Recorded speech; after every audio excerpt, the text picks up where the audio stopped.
Welcome to episode 5 of the Love Tribe podcast. Today I sit down with my friend Petra, hypnotherapist, NLP practitioner, and a woman of remarkable strength.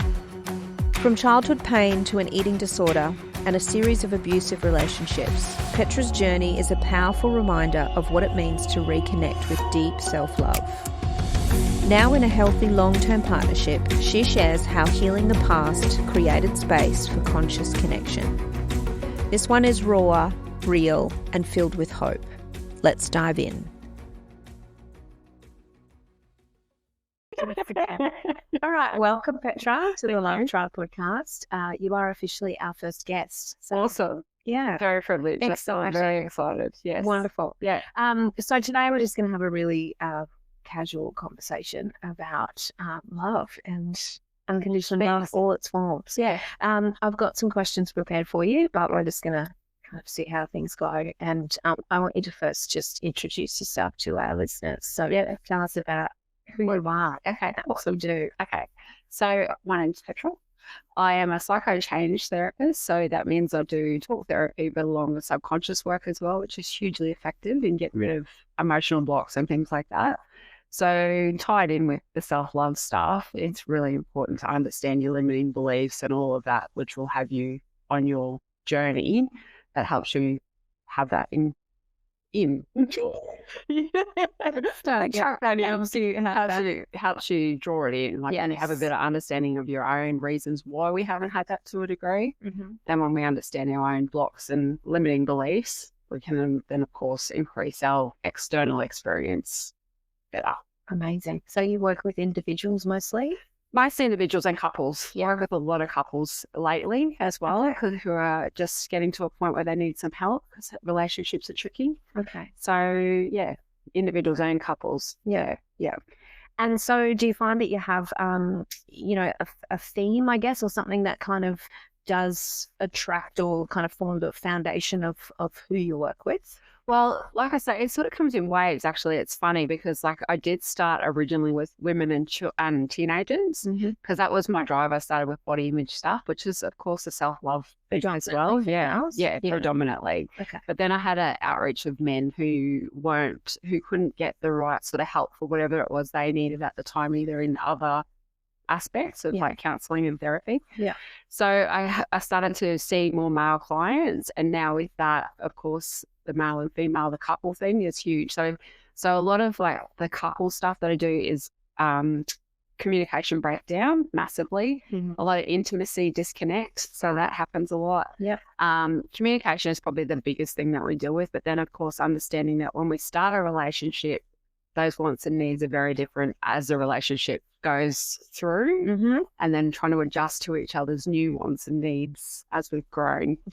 Yeah. Growing more time spent together, and then whether we still like each other or not. Right. As we grow. Okay. Yeah. Okay. Yeah. So that's what you currently do. Give us a bit of background onto how you got to this position. So if you don't mind sharing, your story, your own personal story. Okay. So how I ended up in therapy, being a therapist, is before that I had a beauty business, and so I was therapizing people.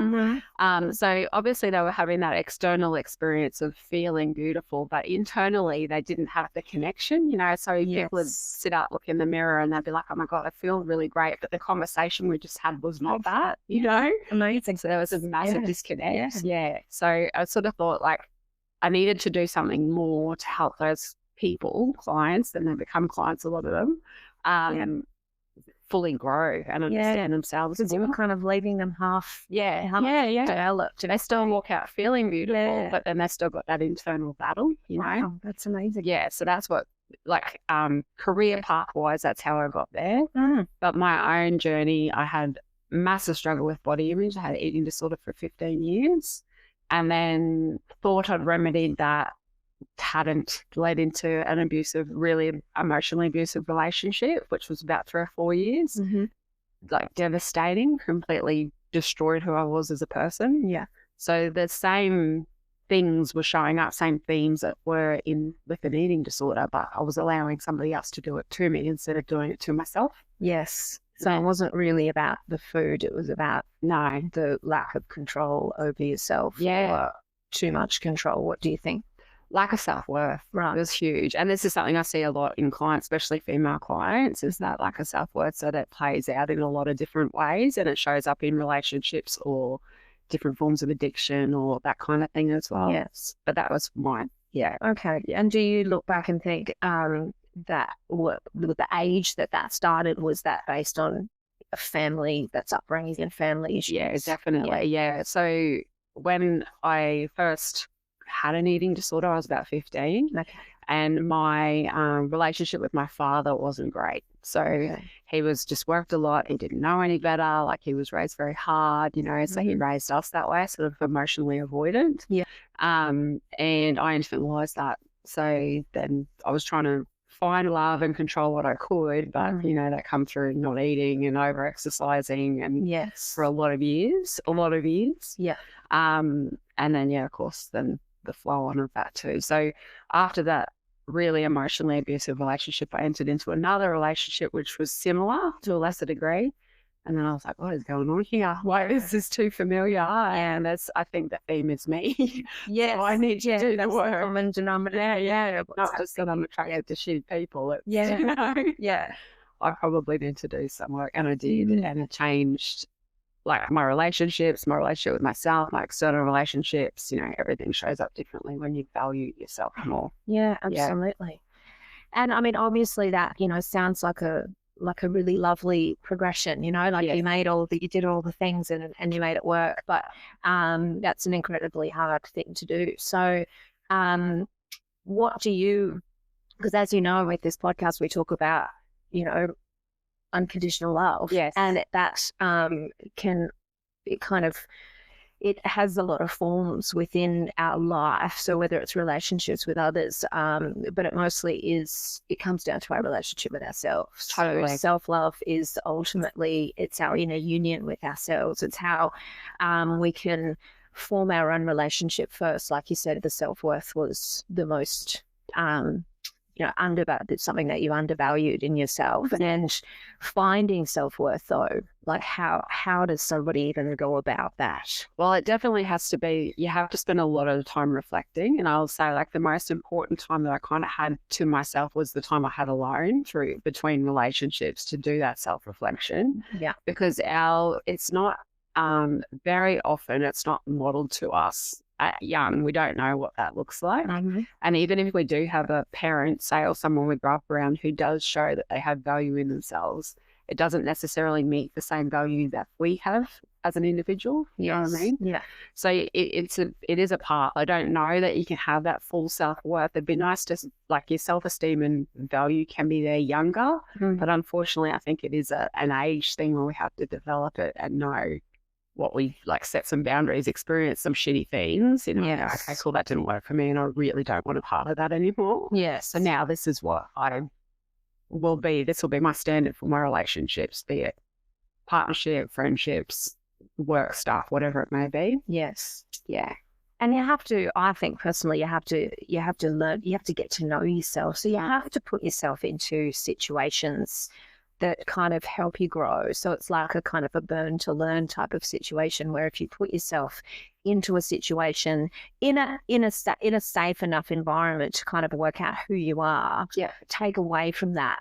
Like you said, you even said that the relationship, the second relationship, was to a lesser degree. I mean, that's kind of what we want to achieve, is kind of each time that we are actually learning something, that we're growing from it, we're taking something from it, and we're becoming stronger from that experience. So it's not that we can just, go to therapy or enter a perfect relationship to become the perfect version of ourselves. It's healing is journey, but it's becoming, just a little bit stronger, a little bit more capable, and a little bit more understanding of yourself at each time that you experience these things. And we're supposed to evolve, and that's the thing, because we are modeled to by whoever we grew up around, and then that next situation, your friend group or whatever it is. Yes. So we are supposed to, like, at those times, we're drawn into certain people because it's a reflection of the thing we need to work on. Yes. You know, so that's why it can be difficult.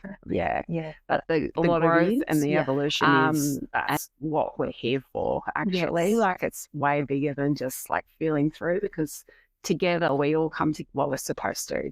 You know, as societally, people are realizing, but bigger picture, like it would be nice if we did a bit more internal work, and you know, and it's not a selfish thing at all either, because people do think that. Yeah. But it's like it helps everyone when we're more self-aware. Absolutely. And we're conditioned to believe that, you know, we shouldn't be selfish. We should be putting ourselves or other people's needs first and ourselves second. And that's something I had to really, that was one of my big lessons, was my people-pleasing tendencies. And I got that from my childhood, from my mother, you know, teaching me that the outside opinions, or, you know, the idea of us being a perfect family was number one on the list. And then we had to, you know, project that to the world, or else that was my responsibility as her daughter.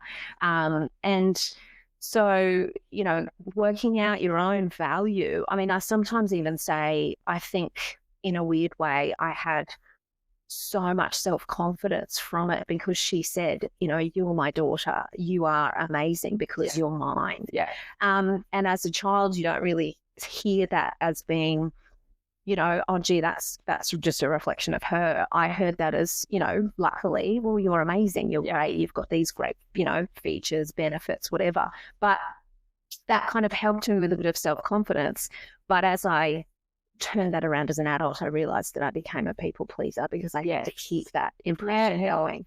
So, you know, just realizing, there can be some benefits from these things, you know, build strength and things like that. But, you know, generally there's a lesson that is learned from these things. And I see it a lot with clients, because like when we do some subconscious work, a lot of it takes you back in your timeline. And I'm not at all about living in your past. It's just realizing what we do, the things we do, and then creating better. Straight after the appointment, you know, go out into your life and create, because you've got an awareness of why.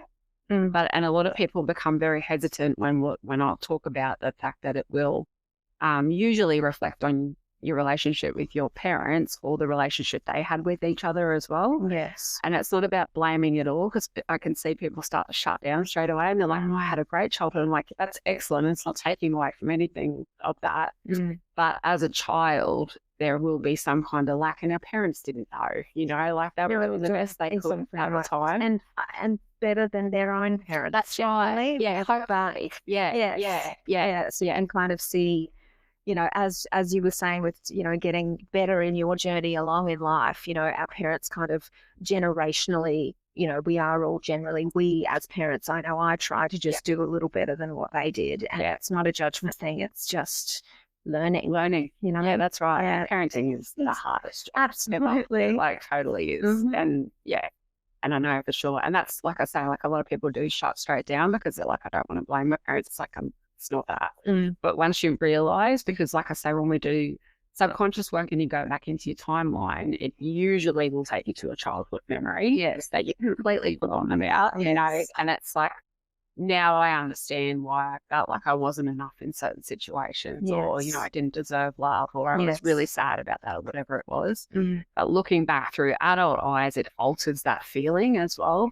So then, of course, they start to have to rebuild a different path than what we know to be normal. But it's interesting in that, for that sense. But it's not about blaming at all. It's just taking responsibility for our own work and self-love. But that can look, like I say, very different to how it was modeled to us, you know, if it was at all. Because I think generationally too, like our parents, that wasn't a thing. You know, like self-love or self-care wasn't a thing.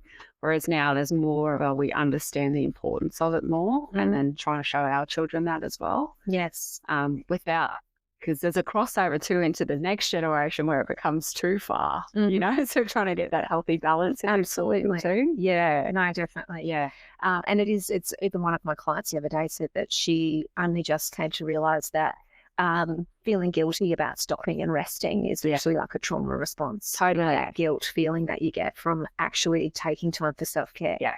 Common. common, especially for women. Yeah. Absolutely. Yeah. Again, because we've usually been modeled that like we are the caregivers in most situations. The women do all the things, and it was shown to us by our mothers. And then, so we're like, okay, that's what we have to do as a woman, like I've got to do and care for everyone else and put our needs at the bottom of the list. Mm-hmm. But that's not the case. No. As we know, when we fall apart, everything else does as well. So and that's a hard thing to learn too. Again, you kind of generally have to get to rock bottom before you just realize that you've got to save yourself before you can save the sinking ship. Totally. And like everything else, we have to kind of learn that and then implement and put those things in place to make sure that it doesn't, that we can avoid that. Yeah, if possible. Nature. Yeah, well, your relationship with yourself is the most important. And I know like it's hard to, like really understand and believe that too, especially when we've got kids or partners or, whatever. Yes. But yeah, like at the end of the day, it's you and you. Mm-hmm. So we really need to like ourselves. It's nice. We do. It's easier when we like ourselves. Well, we do. And also expecting someone else to like you when you don't really like yourself. Yes. It's an impossible situation. Totally. You just can't. And this is where like triggers and things come, it's a really common thing is I'm always triggered. Like I'm triggered by that. I'm triggered by that.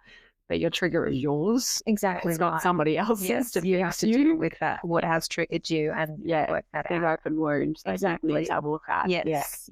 So, yeah.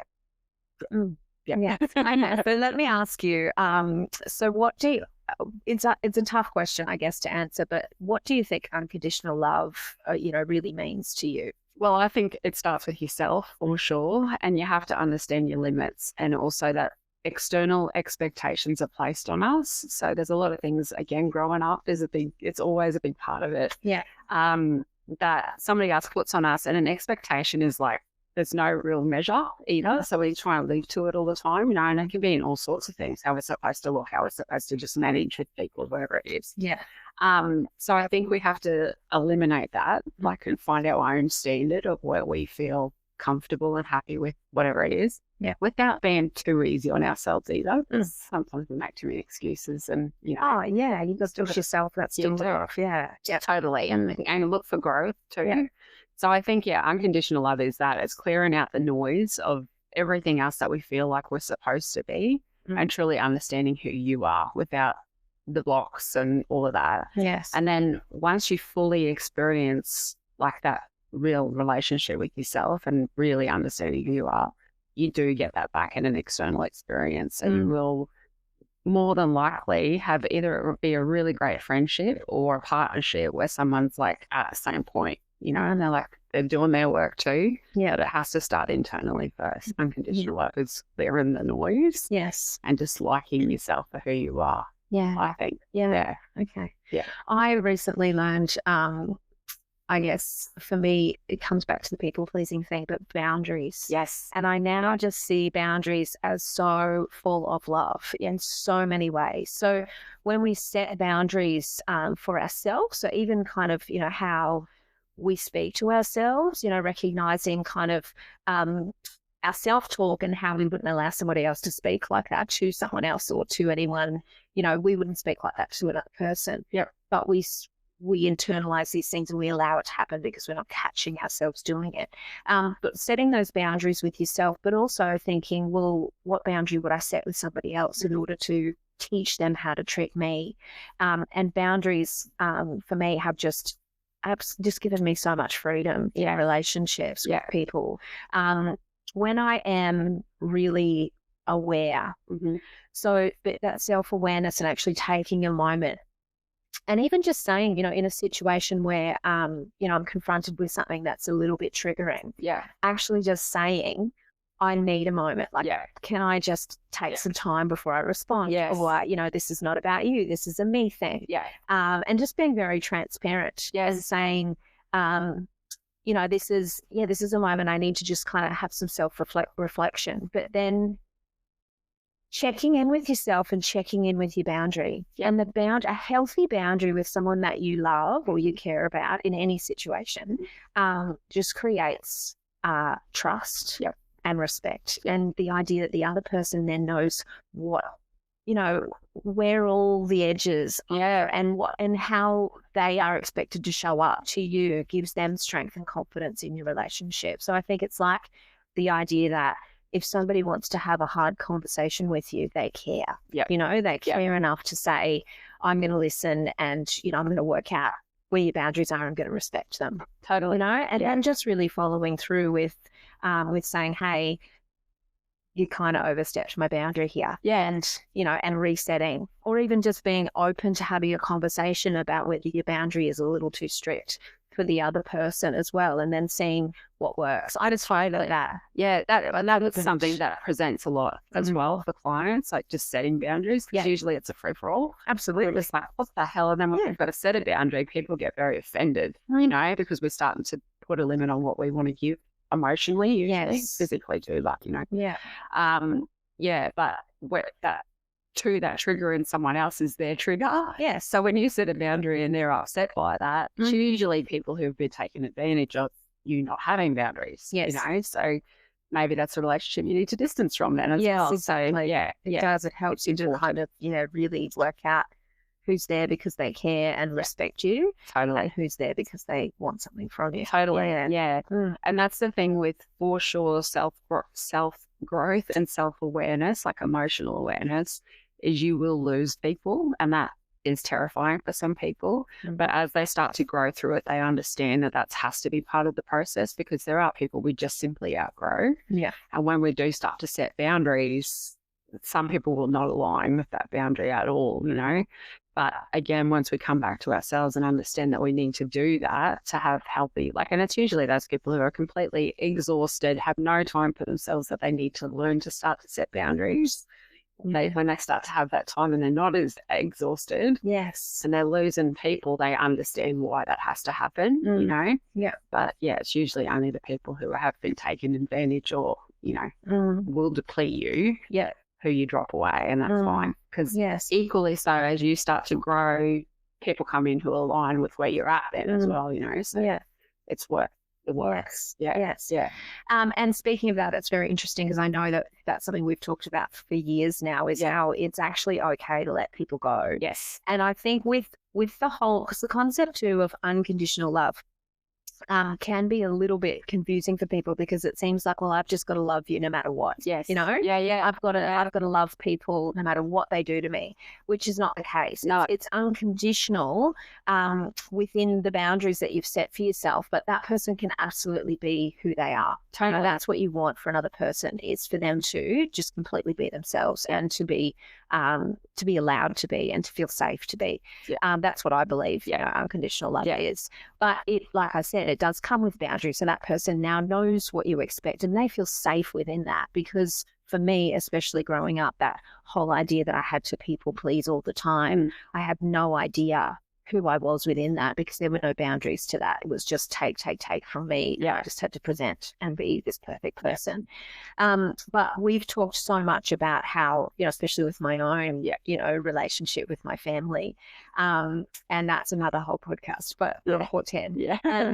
But just the idea that you actually are okay. You can, if a relationship really isn't benefiting you, if it is negatively impacting you, and if it can't be changed, if that other person is not going to listen to you, and respect your boundaries, it is okay to let that person go. And how does a person know when that's? So this is something that I see a lot too when couples present, and they're usually people who've been together for a really long time. And because, again, like societally, in a relationship as such, like this obviously goes into friendships and things and family and all that as well. But just as a relationship sense, and it is the same across the board, we have this idea that we have to stay together. Like we just have to stay together because divorce is failure, and we don't want that. And we've invested so much time. That's right. And how I'm going to split the assets and all the things, the intricacy of that. So all transparency, I've been divorced twice.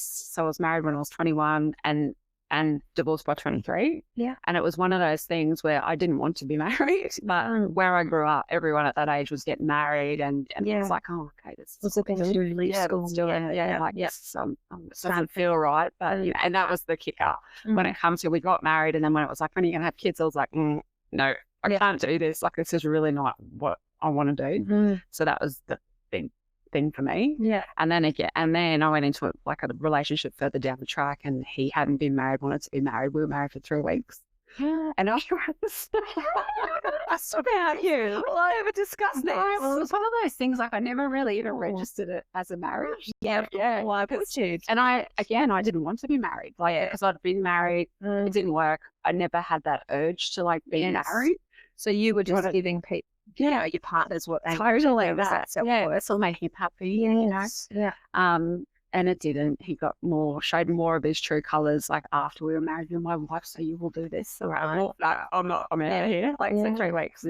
So the courage that it takes to for 3 weeks. And I knew coming into the marriage, to the wedding, that I didn't want to do it, and I felt horrible, you know, like, oh my God, we pay all this money, all these people for me. That's a voice of people with your entire. It was a beautiful day. It really was a beautiful day, and we now call it the family reunion, and the wedding, because we got some lovely photos. So it was beautiful. It was a really great day. Yeah, that we got to cut half of the people that were there out of the photos all the time. Of course, the other family. Okay. But so I don't see it at all as failure. Like, I obviously learned a lot through that about standing up for my own needs. Yeah. So I will never be married again, and I'm quite happy to not be. Yeah. And I don't feel like it was a failure at all, because like, and when people talk about that, when the ending of marriages, I always tell my 3-week marriage story. I'm right. Well, how about this? Right. But because we have this like obligation to everyone else. Yeah. We have to show up in a certain way. Yes. And like, sometimes, obviously you can reconnect with people if both parties really want to, because that's the thing. A lot of couples come along to therapy, and one person really wants to, and the other's like, oh, I'm out. Like, I'm so out. I just don't know how to say it. You know? Yes. Yeah. So, so I can't remember what we were talking about originally, but with the relationship stuff, like, there's always the hope that things are going to either get better, but people are showing you who they are, or we're going to go back to what it was when it started. Yeah. But if someone's being not very nice to you and not respecting your boundaries, or showing you that unconditional love, or communicating, because communicating comes very deeply into all of that, boundaries and all of that stuff. Yeah. But the fall down of communication is a common thing. Yeah. But if none of that's aligning at all, maybe we should part ways. Yes. Yeah. And we'd both be better off. And it doesn't even like the deeper of that, it doesn't have to be ugly. Like, we could just be mature about it, but very rarely does that happen too. Yes. Oh, very rarely.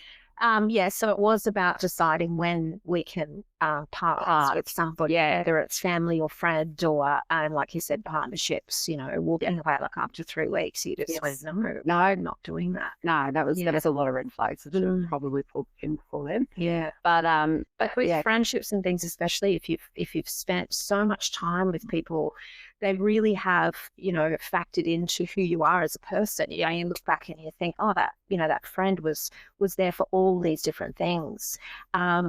But they're just so bad for me. It's not working out, and it's sad. It's a real loss. It's something that, is so hard to let go of. Totally. But if it's not doing you any, so not building you up, if it's, one-sided, all of that too, like, you really have to assess, and this is where the self-check-in is always very important. Yes. Because we're always going by their feeling, or, whatever's going in their life. Is it the right time? Or, but you have to check in with yourself all the time. Like, why am I doing this? Like, what is the gain to? Because we need to have needs and wants met, in any relationship, and it's okay. Exactly. It's a very small ask to have that. Yes. And if it's simply not being met, then we probably just need some distance, and that's okay. Yeah. Yeah. And again, like, people worry about being alone. That's a very big concern. It is. And society tells us too that we should have a big, healthy group of friends. Yes. Yeah. That's not true. No. If you've got one really great person to just talk in and confide in, excellent. Yeah. But again, when you become more firm in who you are, set those boundaries, healthy communication. And I always say too, like, if you're starting a relationship, be it friendship or relationship, set the tone early. like this is how we like to communicate. This is the expectation. Also, what would you like? So we're on the same page. Yeah. And then as we grow, let's talk through it because we're likely to change as humans. Yeah. So I think for me, that actually just gave me a little trigger there, talking about that, getting into a relationship and setting the boundaries and talking about, this is what I need. I've never done that. I never. And that's based on that people pleasing. Yes. I spent, and I've always said I don't like the first, the honeymoon phase of a relationship that you're supposed to really enjoy. I don't like that because I've always felt unsafe in it. I've always felt like it was the time where, I would pretend to be something I'm not. And then, I like the bit where like the rose-colored glasses come off and we're just like ourselves. Yeah. And I want to kind of always get to that point really quickly. So I sometimes, can sabotage a little bit too in terms of like, oh, this is me, I get to that point where I'm like, take it all or nothing, but it's not a healthy thing. So because we are in such a hurry these days too with dating in general, getting to know someone. It's like that expectation straight away. It's like, is that my person? Are we going to be together forever? Can I see the future with you? Before we even try to get to know them, we've already put them in a box and decided that, it's either, this is going to work out or this is going to be a problem or whatever from the beginnings. But we also just don't slow down enough to take the time to actually get to know somebody properly. That's right. Like fully. Yeah. Well, we ignore things that we should be paying attention to because we want them to fit that box so much. Exactly. And avoid the conversations. Yeah. Like, oh, but what if we misalign? What if we don't have the same values, but I'm really into you, Yeah. And that's, how do I find someone else that I'm attracted to, but has a and there's a lot to kind of, to making a relationship work.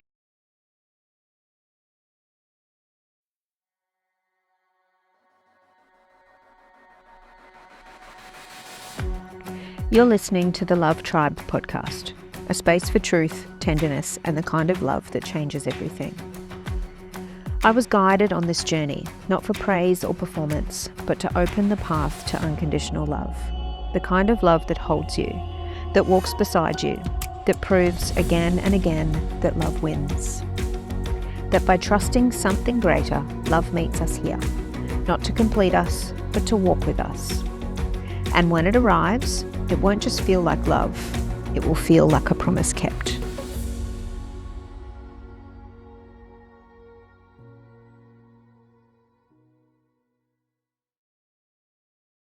About slowing down relationships and slowing down, even, the old fashioned kind of courting term that we talk about, as being like, you could date multiple people because you weren't actually investing, into each person, in an intimate way. Yeah. So you were just getting to know people. Yes. And that concept is just so, it just really opens up this idea of us kind of, giving away ourselves to one person and trying to get to know that person, but also, in an intimate way, whether it is, physically, emotionally, all these things that we give to a relationship in the beginning, turning that around and actually saying, well, you know what, I'm going to keep that for me. Right.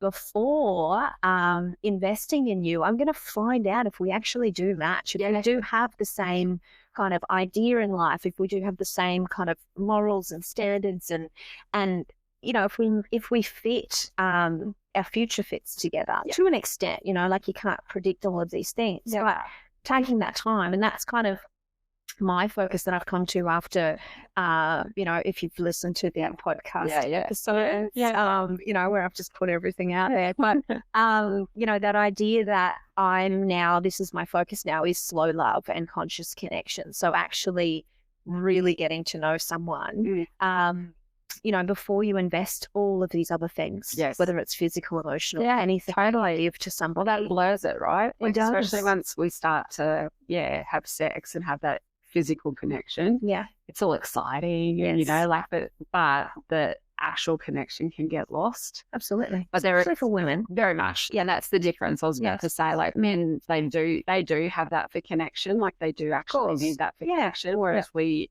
and this is what I see in relationships that have been together 15, 20 years, like, they're very much that way. You know, like, the men are like, we're not doing it at all. And we're like, yeah, but you're not at all meeting my emotional needs, you know? So, of course, we're not. Yeah. Like, so there's a big, but yeah. Imagine a conversation about that before you actually do it. That's right. Imagine that. That's the... Yeah, and entering into the relationships, like at the start, like back to what you were saying too, like it is like we're in the beginning of some relationships, we just start off like, oh no, I wouldn't say that, but okay. Yeah, like, oh yeah. But now we do. Like it's important that we do. Yeah. Because it's like, okay, cool. If we don't align on it, how do we fix or work through it? Yes. Because it's going to be very telling. Yeah. 2 years down the track when there's a bigger problem. How do we work through it? Exactly. You know, so if there's little hiccups at the start and we manage it, we're more likely to have like success and open communication as the relationship goes on. Exactly. Yeah. And it comes back to things like, you know, we talk about love languages and stuff, and sometimes we just kind of, you know, it's a bit fun. It's like, oh, you know, how do you communicate your language of love and things like that. Yeah. But actually sitting and communicating full stop is a love language. You know, actually just being able to communicate what you need. Yeah.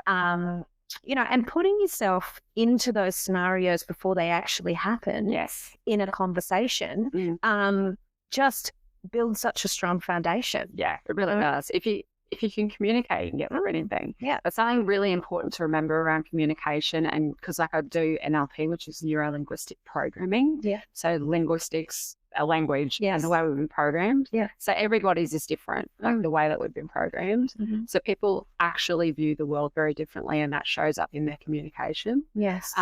So stopping and listening to how someone else talks, and then taking that on board and delivering at the same pace, or even the words that they're using, you're more likely to align with communication. Like a mirror. Yeah. Instead of butting, like, and it's like, you're just not hearing me. You don't feel it. I'm not seeing it. I'm like, yeah, because you're not speaking the same language. Yeah, like it's never going to work. Yeah. So you're always going to have that frustration. Yeah. But instead of just having your point be known, we like have to both sit back and go, oh, hang on. There's something happening here. Like, why are we just not, the communications, it's actually different. So how do we get it on the same page? Yeah. You know? Yeah. But that's important too. Absolutely. Yeah. Because people just don't do it. And we don't do it. We don't know to do it. Oh, you know, but it's a very common thing. And like we get enter into relationships, so it's lovely and sweet. And we just don't say the things. And then those things become much bigger problems. Yes. That's our own fault. Because we need to talk through it. Yeah, absolutely. Yeah, sure. And not be scared. Because what's the worst that'll happen? You know, if there's a disagreement, okay, if it ends up that we lose each other, okay, it's probably meant to be that way. Oh, that's right. And it's better off that happens initially rather than when you've invested everything in. Totally. Yeah. It goes massively through, like if you start a relationship with that lovely tone of we're just going to speak through and listen to each other as well, and I'm not going to react from my trigger, and equally so, or if I feel a reaction, give me that moment, you know, I just need to go and deal with my own thing. Yeah. Then it's going to be a lot easier. Like relationships are going to be, because your relationship it goes into every aspect of your life. If you've got a shitty little home experience, that's pretty much what you're going to feel in everything else as well, you know? Yeah. So if we can start that nice and set that tone and have boundaries equally so and respect each other's, great. Yeah. Yeah. Yeah. Good place to be. Absolutely. Yeah. Yeah. Yeah. So let's go back to just a little bit to this like toxic relationship that you spoke about, or you had a couple, I guess. Yeah. You know, a theme. But what do you think, and like, in the end, what brought you out of that way of thinking, or that, you know, attracting, like you said, you seem to attract those people to you? So that was a people pleaser thing too. So the first big impactful relationship, he had a really horrible upbringing and very violent teenage years. And I just kept wanting to provide a nice soft place for him to land, you know, like I had my daughter, so it wasn't her father. It was a relationship after that. And we were going to be a lovely little family, but internally he could not do it. He was just a really angry person. Yeah. So my own internal dialogue throughout the relationship was, what are you doing? Like, you know better than this. Like, he was really up and down. You know, it was horrible. Mm. And eventually, like, the story was that he counted dog biscuits. And so we had a dog that was on loan. It was a friend of his had gone overseas to live, and they'd given us their dog. And he'd worked night shift. I'd fed the dog the night before, and usually we gave him a dog biscuit after dinner, like it was a biscuit. Oh, right. Like a biscuit, you know. I think the little ones, yeah, but still in a box. Like, yeah, okay, yeah. So the dog had enough food, and it had like leftovers and stuff that night, like, so not its usual dinner. Yeah. Anyway, so the next day I was questioned, did I feed the dog? And I was like, yeah, of course I fed the dog. Like, what are you talking about? And he was counting. And he counted the dog biscuits. So I was like, what the? And it wasn't just an argument, it erupted into this massive thing, you know. And it was just so... And I was like, what is happening? Like, this is crazy. And there was always that sort of stuff. Like, there was always little things. I mean, it was doing a lot worse than that. But anyway, so I just thought, yeah, I'm out. Like, I need to just pack my car, pack my daughter, and that's what we did. Just drove out. Yes. It kicked off, of course. It got a lot worse, and we ended up having to go through court and get DVO and all the things. It got really horrible. But in me, it was that I just knew the whole time that this was not a healthy relationship. And the whole time I was like, but he'll change. You know, it was very like, the highs were high, you know, it was always really like, we'd go and stay in penthouses and go skydiving, and like everything was extreme. But then the lows were very low as well, you know. Always like that. Yeah. So it was always, you just keep hanging to that little high experience, you know, but internally the whole time I was like, just didn't feel right as well. But it was the hope. I was just hanging to hope all the time. He'll get better and it'll be better, and it just never got any better, you know.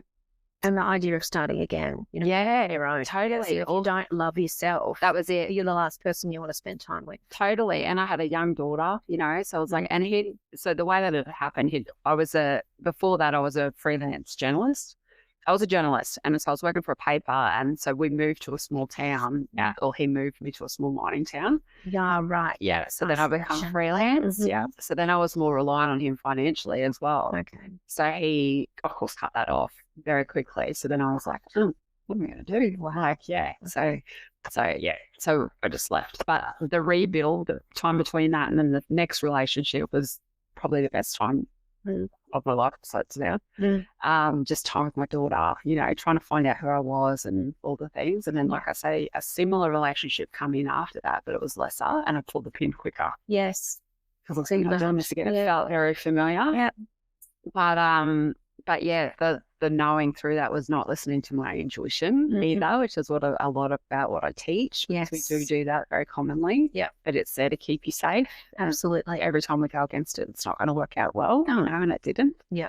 But yeah, that was the final straw. And it was, again, I just had to come back to myself and be like, yeah, I'm not going to listen to that internal voice anymore. Yes. Like, it was telling me the whole time, like, what are you doing? And I'd left 3 or 4 times previous to that and come back, you know. Yeah. And that was the kicker.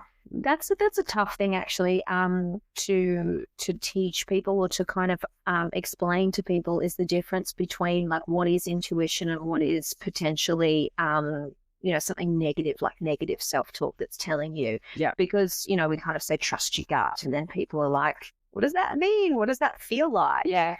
So do you have any tips on how to know that it's intuition that's speaking to you? You have to become more aware. Like, because a lot of us, depending on how we grew up, it can be up to 90% of the noise in your head is simply not true. It's just everything we've grown up around. Yeah. So once we really start to sit with ourselves and pull that apart, your intuition becomes much louder and much more available to you. Yeah.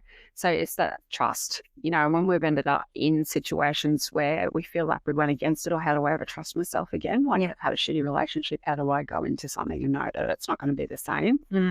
It becomes, that is more powerful when you start to get rid of, again, all that external noise. Yes. Because then you're like, that's me. That's me. That's actually saying no. Like, it's simplifying and really bringing things back to basics. Totally. And also I've found too, for myself, it's about, I can actually test my own intuition, like in a safe way. Like actually ask myself, you know, in those moments where I'm feeling something, you know, what is it that I'm feeling, or knowing that for me, potentially the first feeling now that comes up is my intuition. I found that for myself. It's like a natural kind of, my body switches in and says, this is how you're feeling about something. And it's usually my logical mind that comes behind and confuses my intuition. And that's what I've found. Yeah, subconscious. Yeah, that's what that is. Like, and that's what I teach a lot of people. Like, once we get rid of the noise and remove, because emotionally we get a shell. Like, it's either, it grows, like, and there's layers to that shell,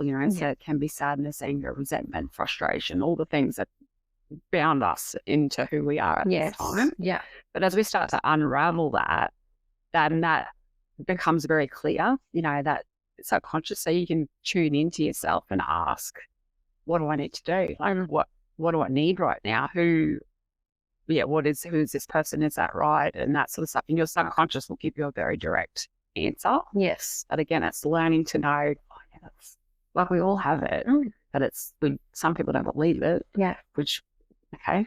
Yes. But it's true. Yeah. Yeah. And it's taking the time out too. So even in those quiet moments, giving yourself time to reflect. So, I find having a bath. Yeah. I just chill, I switch off everything. I put on a bit of music or whatever, and, something that I can just do to relax myself. And then I really just tune into how I'm feeling. Yeah. And for me, as growing up, that was something that just was not part of our family. So my mother never did self-care. Their idea of self-care was getting her hair colored and whatever, 5 weeks. And it was like, she didn't do massage. She didn't do, time out. She didn't give herself a break.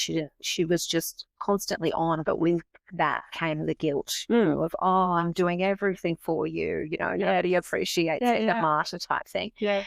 Which we don't have to do, obviously. No. But we can do the absolute opposite, where we can say, you know what, I am, at the end of my whatever, to my limit, and I just need some time out. And it's in those quiet moments where you're really taking the time for yourself to listen. And that's when your intuition does become, just a little bit louder, and you start to kind of hear what's right for you. Totally. Yeah. And that isn't a negativity. Like, if that's what it is, if you've got echoes that you're not good enough, or you're not worth it, or you don't deserve that, that's the stuff that you need to learn to get rid of, because that's been placed on you, like past experience. Yeah. And it's not beneficial, of course, whereas your intuition will go, yeah, okay, you have got a limit. You probably shouldn't do that, but this is a better option, or this is what you're really good at, or like that. You can tune into that and really fine tune it too. Yeah, definitely. Yeah. So then you're not going to end up in the same repeat situations either. We've done that before. Yeah. That didn't work out. Oh, exactly. And I find too, sometimes our intense emotions, so emotions that we kind of refuse to feel. Yes. If we can't actually feel an emotion, because you can't face something unless you feel through it. Totally. And pushing emotions aside can also then just really cloud intuition. Yeah. So I'm a big believer of feeling every emotion. Yeah. So feel to the edges. I like to think of it like a box, like it's 3D. It has edges and sides, and, really actually feeling into that emotion gives us power over it. Totally. We can actually then just go, do you know what? Yes, that emotion is deep. It's expanse. I'm really feeling it's heavy, but it's not going to break me, and if you push something aside or, out of the way, it has the potential to just cloud over you. And, and if you don't understand it, it's muddying everything else. It's all your relationships and everything that until you bring it to the surface and really feel it. Yeah. And, it make it sound to some people it's oversimplified, like, I'll just feel that emotion and push it on. But with that, comes the layers. Like you said, you'll find out exactly where did that emotion come from, and why was I feeling that in that moment? And was it because I didn't set a healthy boundary for myself, and I let this thing, come in and cloud my judgment and my intuition? Yeah. And obviously there's a lot of different layers to it. There is. Yeah. But it's the awareness. Well, we're not taught to feel the feeling. Like, it just because we live in it. We're not living in it, like deal with the feeling all the time. And people are like, I am anxious, or I am stressed, or I am sad. Never ever word things like that. I feel. I feel. I'm experiencing. Yes. because it's distancing it from the emotion. I'm not taking it as a part of my person. Exactly. But yeah, we live in it. Like we find comfort in it. And a negative feeling will not remain if we don't find a reason for it to be there. So if it's, anxiety or whatever, sadness, whatever, fear, it stops you from doing the thing. So we've got a reason to hang on to that feeling. So we have to find the gain to detach from it as well. Yeah. Because we feel a feeling, have a behavior that comes behind the feeling, and then it remains. But until we're like, this actually isn't working and it's limiting me, or I'm living in it. Yeah. How do I distance? It becomes part of your personality. Yeah. You become that person. I am fearful. Yeah. I am anxious. And then you're like, oh, wait, that's right. In a scenario, oh, that's why I'm a fearful person. That's right. I can't do this. Yes. Rather than I sometimes experience feelings of fear. Yes. Very totally different. And people, even when they talk through, like they'll present to me and be, I am this, I am that. And straight up, I'll pull them up on their language to themselves. And they're like, that's stupid. Like, well, just try it for me. Yeah. And then it does. You can see it lessen as they talk through things when they're starting to distance from it, rather than having it on their little shoulder as they're dismayed, anxiety and sadness and fear. That doesn't work. No. But also people around us too can actually put that onto us and say, oh, you're a fearful person. And we're always boundaries. Yeah. You can't do that because you suffer from anxiety or you are fearful. And that's their perspective of you. Yes. But that's their own. That's not actually you. No. That's their own view on, I wish I could do it. I'm actually scared. So I'm going to make you feel scared. Yeah. So there's a lot in conversation, obviously, that because we just communicate as humans, we're just taught to do that. But we have a lot of control over what we take on, how we present to people and that as well. So it is just taking the time, slowing down and going, cool, what does that actually mean? Why does that feel that way for me? And, how do I change that? Yeah. And also just once you really do get to know yourself, who you are and what makes you, really understanding that's accepted, that's okay, that's what you put out into the world. Self-acceptance then becomes, your number one priority and we don't want to go too much the other way where it's like, I must deal with this is who I am. But it's about if being yourself helps someone else to be completely themselves, then you're doing it right. That's what we're supposed to do. As a community, community of people, we're supposed to be more conscious. That's what we're supposed to do. Yeah. And like I say, some people are on the path, some people are completely not on the path, and they are very the other way. Yeah. That's okay. That's where we set some boundaries. But we are communally supposed to be together and help each other and communicate openly and not hurt each other. And, and that feels good inside too. Yeah. It's not just everybody benefits from that. Like everybody does actually benefit from you. Yes, too. Yeah. Absolutely. Yeah. And that's why, one of my biggest conscious decisions that I try to make is to do everything with love. So make a decision from love and you can't go wrong. So you really are just projecting love into the world, but also just allowing other people to feel safe within that to make their own choices. It's for themselves. It's not hard. It's encouraging. And that's what I say to people when they come and do self-development work. It flows into your family. Yeah. Like people start to, because they're like, how do I teach my kids? Or how do I, help my parents or my whatever partner? Like you just show up in a different space than you have been, and be that softer and more listening and slow down and, and set your boundary and speak through that. And people start to go, oh, something's happened. There's a change there. Yeah. And energetically, it will just start to influence those around you as well. Absolutely. Everyone else gain from it. Yeah. Absolutely. Yeah. And, like we've said, it's not the easiest point to get to. No. It's a long road, but it's something that you have to commit to facing. Totally. You've got to face yourself. You've got to face those things that a lot of conversations actually that I've been having recently with people, and it all does come back to family. Yeah. It always comes back to family. If you've listened to my podcast, anything I talk about relationships, I will find the connection into how I was raised. Yeah. And that will be why I reacted that way in that relationship or why I did that thing. And, that talking to people, having these deep conversations, which I'm really lucky to have now, this has really opened up for me. I'm able to kind of really get to know people quite well, but learning that, and finding the depth in the conversation where we get to the point where, for example, you realize that there's a point where, my mother got to where it was a pivotal moment in time where she made a choice to become bitter and to close down and to lock herself down and to not express the emotion. Or if she expressed it, it was in a controlling way. It was to control the room. It was to guilt everybody because she was sad and upset. But to kind of to look at that and to realize that there is a point where, we do make a conscious decision to just kind of shut off from ourselves, and we can reverse that. You can go back and really just take time to, like, what you'd actually do for people is to take time to break down the layers and actually realize that you can either take the external world and the pressures from the external world and internalize them and become, bitter, resentful, these things, sick, physically unhealthy. Or you can decide that you can turn that around. And it's never too late to turn these things around. No, and that's like, for a lot of people who do shut down their emotions, it's self-protection because there's like mass amounts of guilt or, things that they just don't want to see.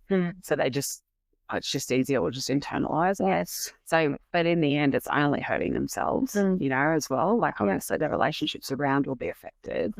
But it will come out as a physical ailment most of the time. Yes. And they've done all the studies now saying about the autoimmune diseases, which my mother now has. She suffers from that, and it's withholding emotion. And, like cancers, all that sort of stuff is that. So again, it's another great reason to free yourself from it. Absolutely. But that's what I say to everybody, because some people are very hesitant when we go into subconscious stuff because they just want to talk. And like, cool, we can keep talking, but sometimes that's just reinstating the problem. Whereas when you do subconscious, it releases you from the problem. Right. And so I'm like, you're lugging it around. Let's have a look at it. It's there anyway. And you're about to free yourself from it in a really short, quick, safe environment. Let's do that, and then, because it's there anyway, but you just don't, some people think it will bring up something too traumatic. Yes. Usually it's not the case. It's just, it's relevance or whatever it is. Exactly. Yeah. It's there. So let's look at it, And it's finding that safe environment with someone that you can feel safe. Totally. It's not going to, like you said, dredge up everything so you walk away completely broken. Well, and not with any tools to move forward. Exactly. And that's what happens a lot. I hear it with a lot of different therapy is, people have experienced that. They've seen a therapist for years and they're not given tools to actually go into their life and better it. We'll just talk about what happened to you. Not useful. No, we need to do something about it. Shift it. Yeah, exactly. But again, it's just like that. And we'll say it's always cliche things like journaling and having a bath and going for a walk on the beach or wherever you like to, or spend that time with yourself. And some people are so repelled by that. Oh, it's so cliche. I just find myself going, oh, really, do I have time to journal? That's not my thing. But I've found, even though, people have encouraged me to journal and because it's worked for them.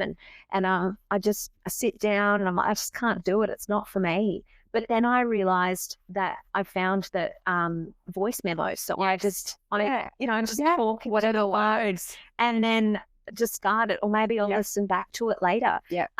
Or, I'd like to express something to someone, but I know that I'm just never going to get the chance. Like my mother would not, and she can't listen anymore. She's unable to kind of hear me.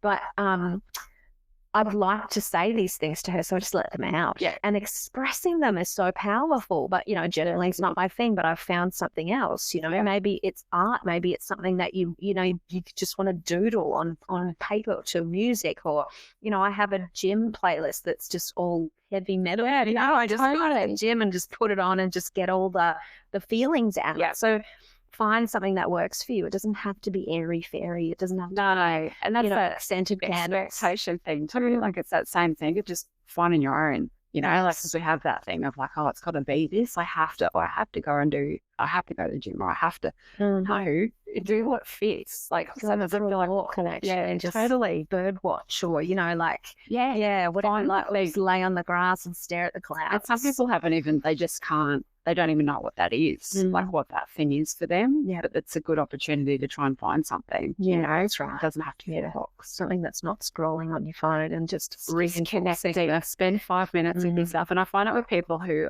overcomplicate their lives. So they make their lives extremely busy. You know, I've got 15 kids, not 15 kids, but I've got 3 or 4 kids. So, okay, that's a lot of kids. Yeah. But, you know, it feels like it. It's like, we've got 2, or 1 even. But, you know, like all the running around. And then I do this and I do that. I'm like, okay, what would happen if you just stopped?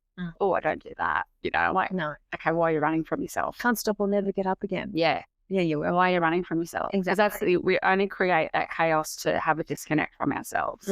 Internally, there's something in us that's too scared to just actually sit and stop. Yeah. So we'll create external chaos for that to happen. So that doesn't happen, you know? So if that doesn't happen, there's no connection with yourself. And that's the worst thing that'll happen. Yeah. It's not worth that. And one day you'll wake up and probably all your relationships will suffer. Then you'll be like, I'm not myself. No, I've not been myself. No, like my mother, she left my dad just like that and just decided, that's it. I'm out of here. Yeah. And regretted it. So, you know, years later, she said, I probably shouldn't have done it like that. I shouldn't have exploited my life. And, you know, but she did it because she didn't listen to herself. No, she never took feel the feeling. Feel the feeling. Yeah, exactly. And feelings are like we're meant to feel feelings, and people are so scared of their own emotions. Yeah, but they're not. So we're not supposed to live in it. No, you know, you're not supposed feel to it and let it go. Let it go. Yeah, there's 6 seconds, but we remain. It's just okay, I'm experiencing some sadness. Why is that there? Yeah, is it relevant? Yeah, okay. And like we talked about, you know, and there's many amazing books being written about it, but you hold on to it, it then becomes part of you. Totally. And it is in your body. It manifests in some kind of ailment because the body holds on to whatever we don't release. Totally. We're going to release. I to feel it. Yeah. All right. So let's finish with one question. Okay. A little bit cliche, but what would you go back and tell that younger self before she developed the eating disorder and all of that? What would you want her to know? Well, I think about this often because I've got a now nearly 17-year-old daughter. Yeah. So I've raised her very consciously in that sense of like what I needed. Yeah. So I'm very conscious of my communication with her. So everything I tell her is what I would tell my dad. You know? Yeah. So it's very much about her having a voice, for sure, because I didn't, you know, like not that Mum didn't encourage that, but I didn't. Yeah. So she's very much that. She does. She's very strong. Yeah. I talk to her very much about loving her body and having a really good relationship with that as well. Yes. You know, food and all of that, because it's all encompassing, you know, how we nourish, how we move, how we feel, how we think. If one of those things is unaligned, there's very sure we're not going to have that deep relationship with ourselves. Yes. You know, you can talk shit as much as you like, but it's showing up in how you present to yourself. Yeah. So we talk very much through everything that, you know, if she's feeling something, we talk about it. If she's feeling something about her body, we discuss it. So it is that. It's just being very open, being who you are, not succumbing to what you're supposed to be or what you feel like a box you need to fit, especially at that age. Teenagehood is tricky. Yeah. But yeah, that's pretty much how I got her through, is open communication, and we don't shut it down. You know, she's very chatty. Yeah. She talks a lot. She's very detailed, and it can be a lot sometimes, but I encourage it too because I know how important it is. It has relevance to her, and I didn't have it. Yes. Yeah. So like, again, my mum was very great with that stuff, but she knew what she knew, you know, and she still didn't, she couldn't fully. Yeah. But have that real awareness. So, so it's open communication, checking in with yourself, and she does. And obviously we have a lot of really big conversations around emotion and what other people, they don't make you feel a way. It is your trigger, you know, but how you react to that is up to you. Yes. And not giving yourself to anyone, really, like understanding your part in all relationships and You know, if there's disagreements, you can talk about it. That's okay. You can still be friends. Yes. It doesn't have to be a big explosion. And Yes. all of that. Yeah. Yeah. And then, and luckily for her, like she's got her first real boyfriend, and he's so lovely, and they communicate really openly, like even at that age, you know. So I can see the difference in her starting through that. Yeah. And that's, I mean, I'm assuming that's because you have shared your journey with her as well. I mean, she obviously had to live through some of it, which is what you wanted to avoid. Yeah. But, you know, the fact is that happened and you've got to deal with that. You've got to move on from it. But now what you've done is reflected a healthy person and a healthy relationship. Now you now have back to her.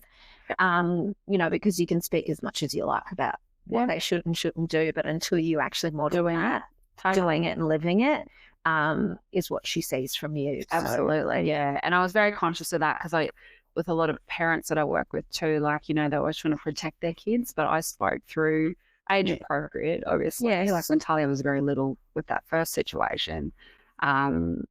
Like at the time we left for a reason. It was not safe and all the things like because it's part of their story too, right? Yeah, they're protected. They don't know what else going on. Yeah. So throughout her whole life, I've been aware of like how I speak to her and how that is going to impact on her life. And when I entered into the relationship I'm in now, which is a very structured, very different, very loving, very supportive situation, because my internal dialogue changed. Yes. She was very closed off because she'd been hurt by, you know, that I'd left previous relationships. Yeah. So I understood that, give it the space. It took a little bit of time and some patience. Yep. But now they're best buddies, you know, like my partner and Talia. So, yes, and which now is reflecting in her own relationships. Yeah, of course. Yeah. So, communicate with them. Like, they're not idiots. I mean, it is part of their story, right? Absolutely. So it is important that we don't discredit that. Yes. Yeah. And teach them to feel the feelings. Feel the feeling. That's okay. Yeah, it's totally. We're supposed to. We're meant to. Yeah, absolutely. Yeah. We're actually not medicated. Just keep feeling it, you know, like, and find that rawness and move through it. And the understanding of where the feeling came from, that gives us the power to go, okay. And sometimes they're not even our feelings. You know, we take on things from other people, you know, or we catastrophize. You know, we're very good at that. It's like, oh, this feels so heavy. And then when you realize what it is and you're like, wait, I can deal with that. And you let it go. It's so much easier. Yeah. Yeah. And it's over much quicker. Mm-hmm. Yeah. Yeah. Okay. Feel it and recognize it. Totally. Yeah. Well, thank you for worries. Thank you for having me. This is amazing. Look at that. Look at the time. It's just, I thought it was easy. It felt like 10 minutes. I know, right? Yeah. I feel like it takes forever. Yeah, I know. Thank you for joining us for this heartfelt conversation on the Love Tribe podcast. Petra's story is a beautiful reminder that even our deepest wounds can become doorways to love when we choose healing. If you'd like to work with Petra or learn more about her sessions, you'll find her contact details and booking link in the show notes. I'm Madonna, and this is the Love Tribe podcast. And as always, be gentle with yourself, trust your journey, and don't forget that I love you.